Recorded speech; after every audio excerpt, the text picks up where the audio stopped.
नमस्कार अचुस्मिता किचन रे आपण समस्त को अनेक अनेक स्वागत। आज मु आपण मानकु कंचा लंकार आचार करी देखैबी जहाँकि खूब कम समय रे कम खर्च रे मार्केट ठर बढ़िया बनी थाए। आपण एहाकू बिना खरारे वर्ष वर्ष धरी स्टोर करी रखि परिबे एवं वर्षर जे कोनोसी समय रे को बनै खाई परिबे। एहा खाइबा को बहुत टेस्ट लागि थाए। चलंतु ताले स्टार्ट करिबा। प्रथमे मु एटी आधा केजी कंचा लंका नहीं तार डेम्फ को छड़े कि ताको भल भाव में धोईकी तार गोटे सुखिला कपड़ा रे पोछिकी नहीं आसी। प्रथमे आमे ताको एमती मझीरु फाड़ करके काटिबा। गोटे छुरी साहाय्य देखंतु मु फाड़ करे आपण चाहिले पनिकी रे मध्य काटि परिबे। आपन को जोथरे सुविधा हबा आपण काटिबे। मते छुरी सुविधा लागे मु सेति पई काटिची। एमती आमे सब गुडी को प्रथमे काटि नबा फाड़ करके। एबे देखंतु मोर सब गुडिक मु काटि नि आछि। एबे एथि कौन कौन दरकार आमे देखिबा। एठी मु किछि पानमधुरी धनिया मेथी आ किछि जीरा नेछि। आधा केजी पे मु एतिके एतिके मसला नेछि।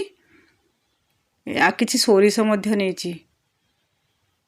आ एठी कळा लुण आ साधा लुण सोरिष तेल किछि हेंगु लंका गुंड हलदी गुंड लंका हलदी गुंड देले तार कलर भल आसे कंचा लंका रे। आउ भिनेगार सबुठी इम्पोर्टेंट है भिनेगार। प्रथमे आमे गैस रे गोटे कड़ाई बसेबा।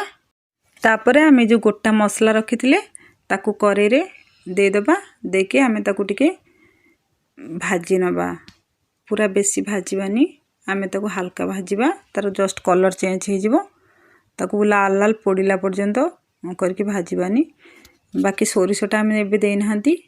सोरिषटा को आमे एटा भजा हे सारला परे गैस को बंद करके तापर आमे सोरिषटा को खाली टिके गरम करिया पे दबा। कांगना गुंड हबा पई आमे ताकू टिके ता साथ मिसेई के दबा। एबे हमर देखंतु मसलाटार कलर चेंज हे आसलानी।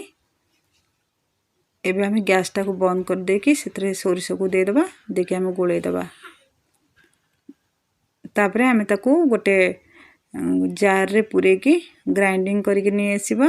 तार गोटे दरदरा पेस्ट गुंड कर दबा। दरदरा गुंड पानी दबानी सुखा सुखा करके करबा आमे। तापरे आमे कड़ाई रे सेई कड़ाई रे ताती छेबे आमे सेतरे 3 रु 4 चम्मच खंडे सोरिष तेल दबा। तेलटा को टिके आमे गरम कर दबा। गरम करके ताको ठंडा कर नबा। ठंडा करके आमे तापरे सेथरे सब जिंस गोळेबा। एबे हमर देखंतु गुंड हो जाईची मसला। आमे प्रथमे लंकार फाड़ गुडी को दबा। देखि ताको तेल संगे प्रथमे आमे भलसे ताको गोळेई नबा। हाथ रे करबानी। हाथ रे करले हम हाथ पोड़िबो। आगे एमती गोळेई नबा जेमती कि सब गुंड मसला तेल रे प्रथमे आमे जदि लंकाटा को दे दबा ना हम तेल सब लंका रे लागि जिवो। आउ गुंड मसला भी बढ़िया से लागिबो। प्रथमे आमे एटी बिट लुण आउ साधा लुण लंका गुंड हलदी गुंड आउ जो गुंड करके रखितले से ताको आउ एबे किछि हेंगु एमती सब दे दबा। आमे प्रथमे देखि एको आमे प्रथमे मसला को लंकार आ तेल संगे प्रथमे आमे मिसेई नबा। जेमती कि सब मसला हमर सब लंका रे तार पछपट भीतर पट सब आडे जेमती लागि जाय मसला गुडी को। देखंतु केते सुंदर भाव रे मु गोळेई देछि। गुंड सब लागि गलानी लंका रे। एबे आमे सेतरे भिनेगार दबा। भिनेगार हम अल्प दबा।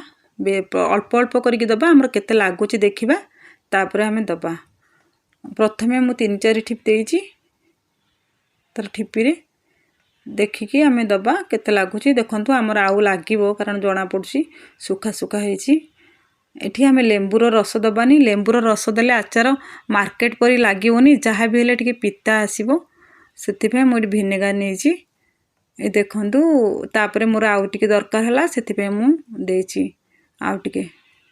एबे हमरो एतिकी ही हम पई ठीक। देखंतु मसला पूरा भिजी गलानी। से एतिकी ही दबा आ बेसी दबानी। तापरे आमे जतले रखिबा ताको रेस्ट पई छाड़ीबा सेतेबेले हमरो लंका रे भी टिके पानी बाहरिबो से ठीक ठाक हे जिवो। एबे देखंतु एमती आमे करबा। वर्तमान हमरो आचार हे गला। तमे आमे ताको गोटे जार रे पूरी दबा। देखंतु केते बढ़िया हमरो आचार बनिची। ଆଉ ତାକୁ ମୁଁ ତାପରେ 3 ଦିନ ପରେ ଆପଣଙ୍କୁ ଦେଖେଇବି। ଏବେ ଆମର 3 ଦିନ ହେଇଯାଇଛି, ଦେଖନ୍ତୁ ଆଚାର କେତେ ବଢ଼ିଆ ହେଇଛି। ଏବେ ଆମର ଲଙ୍କା ଆଚାର ଖାଇବା ପାଇଁ ପୁରା ରେଡ଼ି। ଭିଡ଼ିଓଟି କେମିତି ଲାଗିଲା କମେଣ୍ଟସ୍ କରି ଜଣାଇବେ। ଭଲ ଲାଗିଲେ ଲାଇକ୍ ସେୟାର ସବସ୍କ୍ରାଇବ୍ କରିବାକୁ ଜମା ଭୁଲିବେନି। ଆଜି ପାଇଁ ରହୁଛି, ପୁଣି ଆସିବି ଆଉ ଏକ ରେସିପି ନେଇ। ଜୟ ଜଗନ୍ନାଥ।